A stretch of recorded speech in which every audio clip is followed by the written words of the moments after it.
In this video, we're going to talk about the TPLO procedure as we continue talking about the canine knee.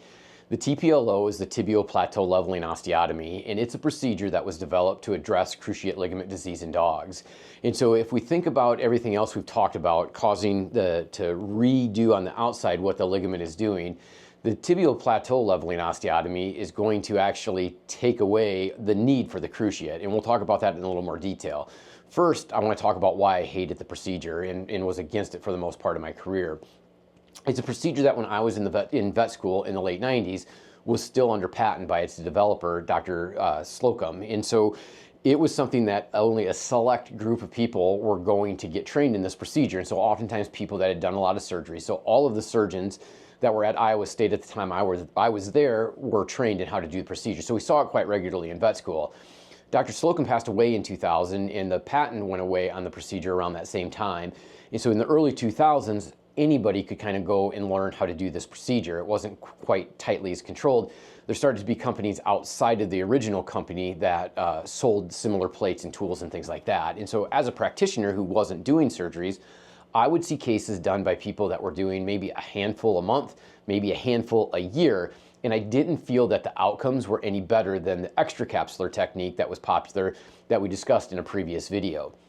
And so in my mind, I couldn't understand why we were cutting a bone in half to fix a ligament when we weren't having any better outcomes. And just clearly from that statement, cutting the bone in half, obviously potential risk and downsides are going to be greater than just putting some fishing line in there.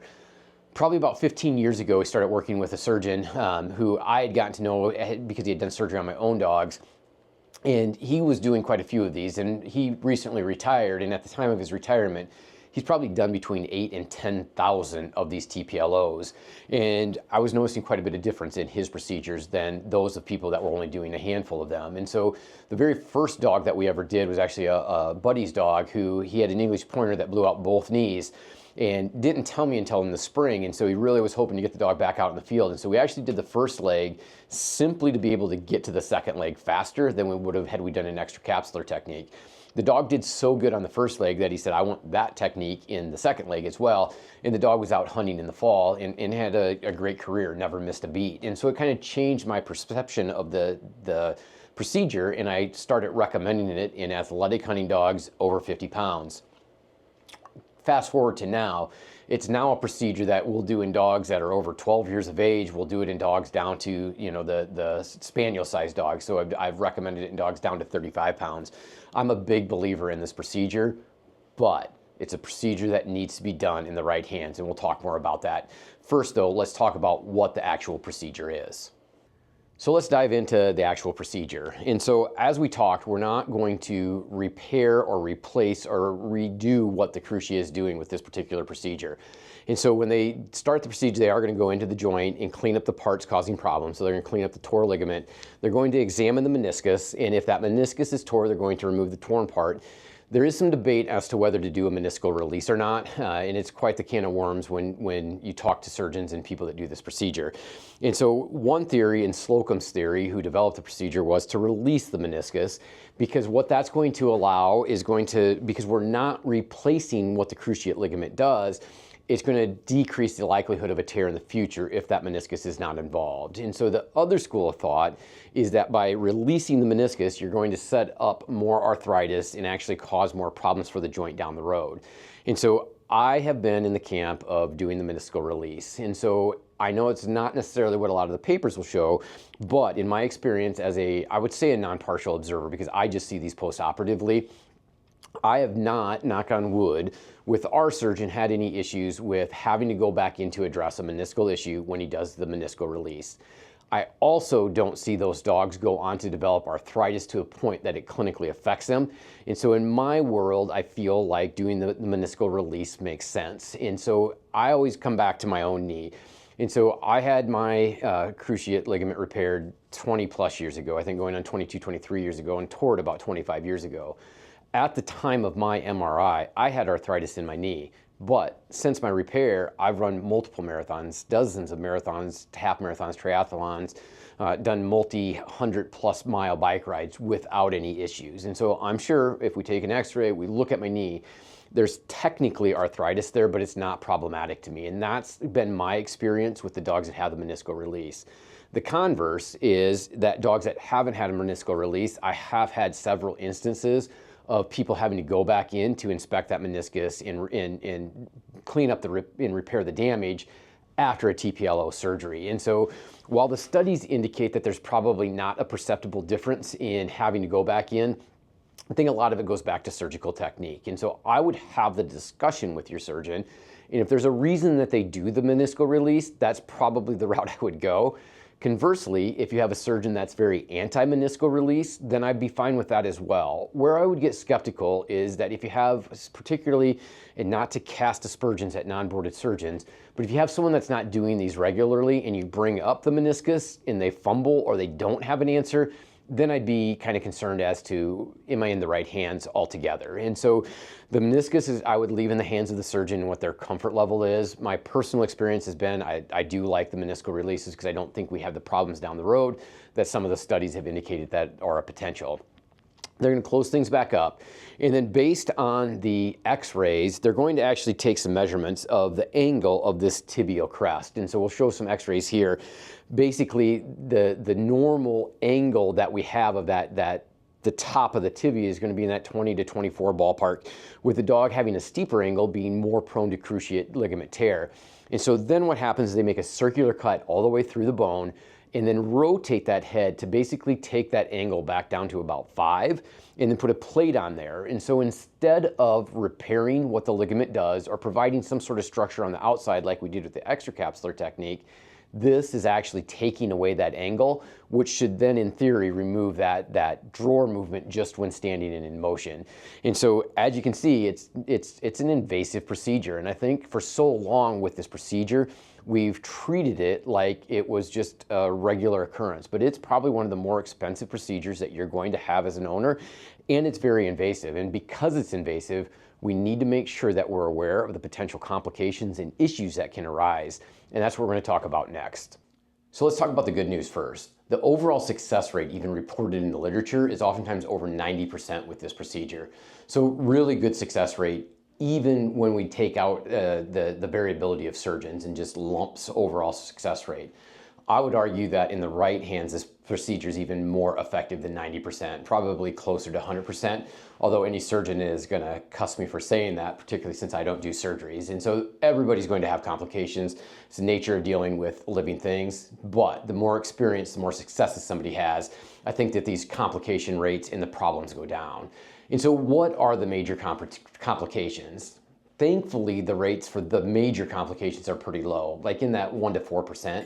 And so that would be something like a plate failure or some sort of issue with the implant itself, a dog having a major problem. And so, as I mentioned, we're cutting this bone in half. And so we need to keep these dogs under controlled activity for the good 8 weeks that it's going to take for that bone to heal. And so if you have a dog that suddenly goes out and is very active, we can have plate failure. People think that they can't bend these plates. They absolutely can, and be problematic. And so my worst case was shortly after we started doing TPLOs, I had a boxer that the owners called and said that something went wrong with the procedure and that we must have done it wrong because the dog was lame about a week post-surgery.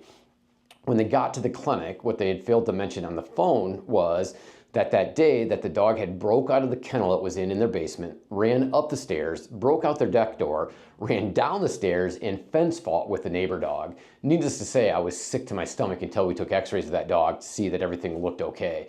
I wouldn't advocate that much activity post-surgery, but it's those types of problems that can develop if we don't keep these dogs under control. The other major issue that we'll see with any of these orthopedic surgeries is the potential for infection. So we're putting a foreign material into the body, and it's a place that infection can hold on to. And so the infection rates with this procedure are as high as up to 14% in some of the publications. And so that is one that in our practice, we try to minimize that with how we prep the animals post-operatively, pre-operatively, and then management of the dog at home as well. And so we have, again, much lower rates than that, but it's something to be conscious of. I think, too, that when we start talking these complication rates, The other factor is that surgeon experience. And so the individual that's done thousands of these is going to be so much faster and better at tissue handling, which is going to lower your chances of infection, lower your chances of other issues. They're going to handle the tissue less. It's going to be less problematic the more efficient and faster somebody's able to do this procedure. The key being efficient, not just fast. And so when we start talking again about how they're making these cuts, it's a three-dimensional object. And so it's one of those things that you need someone that's both fast but also has that muscle memory and skill. So the other thing that we can see is implant issues, because again, we're putting foreign material into an animal. And so that rate has been reported to be like 3%. And so pretty low, but it does happen. And so going into this procedure, people need to understand there are potential outcomes that can be negative. So from infection, which in case that plate gets infected, then we're looking at removal, or if there's a plate reaction. Thankfully, over the years of doing this for more than a decade, we've only had a handful of plates that we've had to take out, either from infection or a plate reaction. The big thing is that when we get to that point, oftentimes it's after that 8-week mark, and so the bone is healed and they don't actually need that plate anymore. There has been some argument whether we should be taking these plates off. There is some evidence in some dogs that, the potential that they can develop bone cancer at the site of these plates. And so it's one that once the bone is healed, they don't need the plate. And so if they develop an infection, if they develop a plate reaction, we can take that off and not have to redo the surgery. I don't advocate for prophylactically taking plates off, but that is a discussion that some veterinarians will have based on their experience and if they've had some issues with these. And so it is a very, very successful surgery, but it is one that has potential for being a disaster. If you think about if we break that plate down before the bone is healed, or we have a major problem before the bone is healed, worst case scenario, you could be looking at amputation. First half of my career, I didn't think that risk was worth the outcomes that I was seeing. Second half of my career, I absolutely would take that own risk in my own dogs. Don't get me wrong. Every time that bone saw fires up, I still get sick to my stomach thinking, why are we cutting a bone in half? Right now, the research shows and the experience shows the TPLO is probably the best option that we have for fixing these dogs, particularly athletic dogs, and getting them back out in the field doing what they love. So how do we maximize success with a dog that has a cruciate ligament injury and we're going to pursue this procedure? The biggest thing I can say is to get into the hands of an experienced surgeon who has a track record of success. And so there is a lot of people out there doing TPLOs, and there are a lot of people that aren't board certified that do them very, very well. And so it doesn't always have to be a board certified surgeon. It just needs to be somebody that has a track record of success. And so doing your research is going to be a big part of it. I hesitate to say this part, but I wouldn't always rely on your veterinarian unless they have a similar feeling about outcomes in their dogs. And so there again, we'll do a video at some point here about choosing a veterinarian, but you need to have a veterinarian that has that mind for a dog that wants to get back out working so that they put you in the hands of somebody that's going to offer that type of success. And so it may not be the person that's in their practice or the vet down the road. And so it doesn't mean you're going to have to travel, for a 2-day journey to find somebody that's good at this. There's a lot of people that are doing these well, but living in hunting country, you may have to travel a distance in order to get it done correctly. And so finding that person that has a reputation with success is going to be vitally important. Asking about complications, asking about how they handled meniscus, and interviewing your surgeon is going to be important because this is, your one major surgery, I hope, with your dog, potentially two, because these dogs do have 2 knees, and it seems like if one goes, they got a pretty dang good chance of the other one going, in some breeds up to 80%. But once you find that surgeon that can fix this dog, we start stacking those odds in our favor of a favorable outcome. And so it's not just about price, it's just not about location, it's about finding a surgeon that has a track record of success and has done a lot of these so that you can be in the right hands to make sure that you have a successful outcome.